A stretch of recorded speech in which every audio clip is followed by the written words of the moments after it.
Hello guys, welcome back to the channel. और आज हम शुरू करने वाले हैं क्लास 6 का चैप्टर नंबर 11 अलजेब्रा।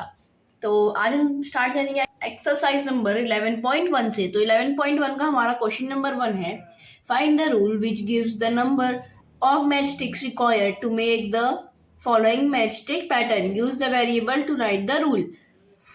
अब देखो, हमें क्या करना है, हमें रूल फाइंड करना है इन लेटर्स को लिखने का। अगर हम इन्हें मैच स्टिक से लिखते हैं तो इनका रूल क्या होगा। हमने ऊपर पढ़ा है एल का रूल जैसे था 2n, ठीक है।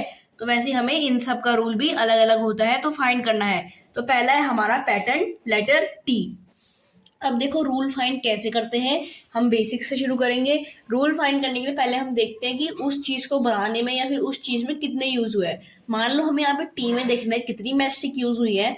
तो अगर हम एक टी बनाते हैं तो इधर कितनी है, 2 मैचस्टिक यूज हुई। 2 टी में 4 होंगी, 3 टी में हमारी 6 होंगी।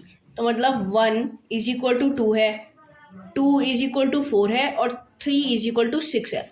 मतलब एक टी के लिए 2 मैच स्टिक, 2 टी के लिए 4 मैच स्टिक और 3 टी के लिए 6 मैच स्टिक। हम इसको अगर हम देखें तो एक के लिए 2 चाहिए यहाँ पे। वहीं अगर हमें 2 करना है तो हमने क्या किया, 2 इंटू 2 कर दिया, ठीक है। जैसे ले लो यहाँ पे 2 letter 2t is equal to 2 into 2। ये 2 था मैच स्टिक वाला और ये 2 था लेटर, मतलब 2 बार बनाया इसलिए। तो ये आ गया 4, तो मतलब 4 मैच स्टिक चाहिए। वैसे ही 3 का है। वैसे अगर हम 3t बनाएंगे तो एक टी में हमें 2 चाहिए है, यहाँ हमने पीछे लिखा है एक टी के लिए हमें 2 चाहिए, फिर इंटू यहाँ पे मल्टीप्लाई हो जाएगा 3 से। क्यों होएगा, क्योंकि हमें 3t बनाने, 3 2 जा 6, तो कितनी मैच स्टिक चाहिए, 6 मैच स्टिक। तो अगर हम ये देखें तो इसका रूल पड़ रहा है, अगर हमें नंबर ऑफ 3 को हम n कर दे, number of match stick is equal to 2n, ठीक है। नंबर ऑफ मैच स्टिक जितनी number of t is equal to 2n हो जाएगा। 2 मल्टीप्लाई बाय नंबर ऑफ, हमें लेटर जितनी चाहिए उतनी, ठीक है। मैच स्टिक फाइंड करने के लिए क्या करना है, अगर हमें n नंबर ऑफ t बनाने हैं, मतलब मान लो यहाँ पे 6 है, 8 है, ये एक नंबर है, तो हमें क्या करना है, उस नंबर को 2 से मल्टीप्लाई कर देना, हमें पता चल जाएगा कितनी मैच स्टिक चाहिए। तो रूल आया हमारा इसके लिए 2n, ठीक है। फिर वैसे ही डी वाला पार्ट है, इसमें पैटर्न z है। अब पैटर्न z में देखिए हम कितनी चाहिए, एक के लिए कितनी चाहिए, 3 चाहिए, ठीक है। एक z के लिए 3 मैच स्टिक। तो वैसे ही 2z के लिए 3 into 2 is equal to 6 match sticks, ठीक है। तो अगर नंबर n है, number of z's is equal to 3n match sticks, ठीक है।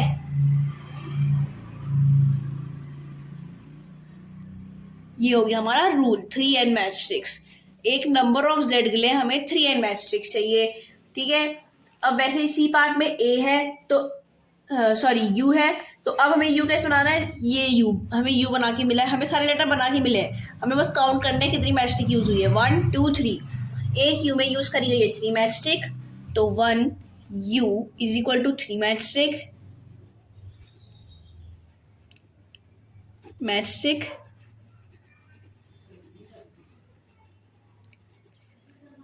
तो ये हो जाएगा 2u is equal to 2 into 2 is equal to 4 match stick, ठीक है।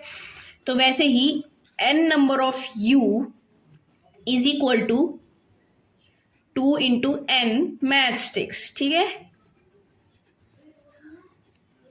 सॉरी, यहाँ पे 2 लिखा है ना मैंने, ये 3 होएगा। 3 मैच स्टिक चाहिए थी ना एक u के लिए, तो यहाँ पे 2 u के लिए 2 into 3 is equal to 6 match sticks, और यहाँ पे 2 नहीं 6n आएगा, ठीक है। 6 इंटू n मैच स्टिक्स चाहिए हमें, तो इसका रूल आया हमारा 3, sorry, nu is equal to 3n match sticks. हमें 3 से मल्टीप्लाई करना होगा उस नंबर को, हमें पता चल जाएगा फिर हमें कितनी मैच स्टिक्स चाहिए। फिर डी वाले में है पैटर्न v। फिर डी वाले में हमारा a pattern of letter v as this, ठीक है। v गिवन है हमें। अब हम देखिए इसमें 2 मैच स्टिक यूज हुई है, तो 1v is equal to 2 match sticks, तो 2v is equal to 2 into 2 is equal to 4 match sticks, हमें दिख रहा है यहाँ पे, ठीक है, 4 मैच स्टिक्स। अब हम एक और एग्जाम्पल ले लेंगे, अगर हमें चाहिए 6 भी, तो हम क्या करेंगे 2 इंटू 6 कर देंगे, जो कि हो जाएगा 12 मैच स्टिक्स, ठीक है, 12 मैच स्टिक्स अगर 6 भी बना ले, तो इसीलिए हम कर देंगे n number of v is equal to 2 into n is equal to 2n match sticks, ठीक है। तो ये आ गया हमारा इसका भी रूल 2n, इसका रूल है 2n, ठीक है। फिर आता है हमारा ई वाला पार्ट, तो इसमें लेटर ई है, लेटर ई में कितने हैं हम काउंट कर लेते हैं, 1 2 3 4 5, तो अब यहाँ पे 5 है, ठीक है, 5 मैच स्टिक्स यूज हुई है, तो 1 E is equal to 5 match sticks.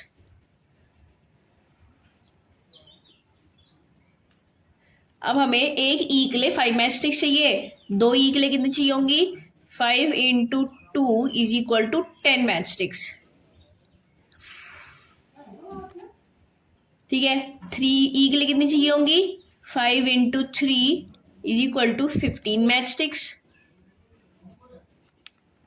तो वैसे ही n number of E is equal to 5 into n is equal to 5n match sticks, ठीक है, 5n, इसका रूल आया हमारा 5n मैच स्टिक्स। ये था ई वाला। अभी हम f वाला पार्ट करते हैं।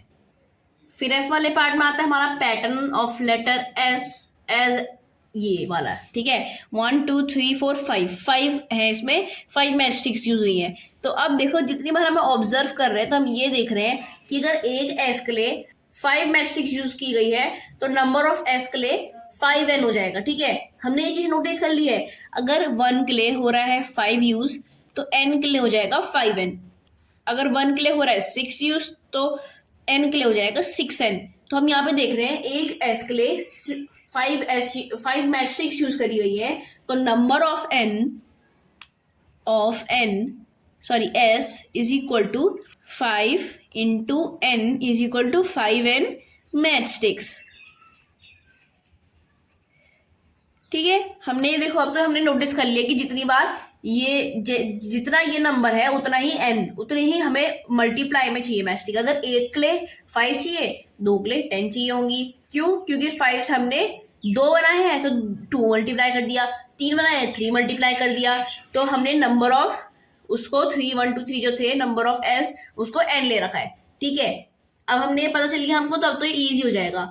तो जैसे हम देखते हैं जी पार्ट में number of A 1 2 3 4 5 6 match sticks use करी गई है एक ए में, 1a is equal to 6 match sticks.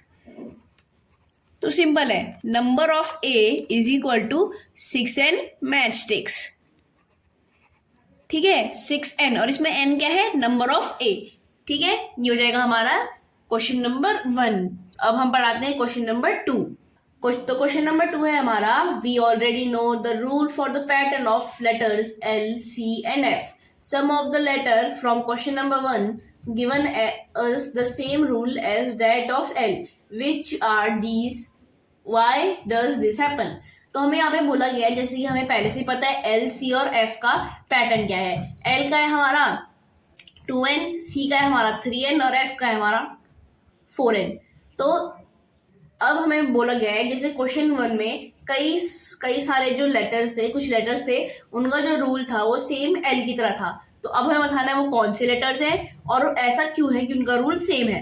तो देखो these letters are T S T, ठीक है, ये मैच टिक रखी हुई है, फिर and V as V, V को अगर हम ऐसे लिखते हैं और टी को अगर हम ऐसे लिखते हैं, ठीक है। तो ये टी और वी में ये सेम रूल था। तो it happens because all these letters needs 2 match stick to be completed.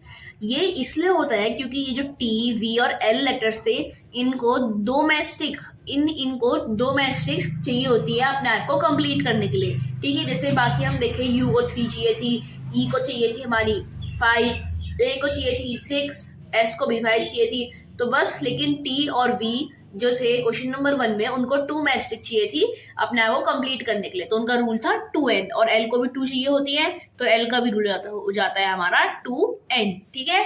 ये था क्वेश्चन नंबर 2। तो आज की वीडियो के लिए बस इतना ही। नेक्स्ट वीडियो में हम कंटिन्यू करने वाले हैं क्वेश्चन नंबर 3 से। तब तक के लिए आपके पास कोई क्वेरीज होंगे तो आप उन्हें कमेंट बॉक्स में डाल सकते हैं, हम जरूर से उनको रिप्लाई करेंगे। और हमने अपनी प्रीवियस वीडियो और नेक्स्ट वीडियो का भी लिंक डिस्क्रिप्शन में डाल दिया है, जहाँ से आप उन्हें डायरेक्टली देख सकते हैं। Till then, thank you and bye bye.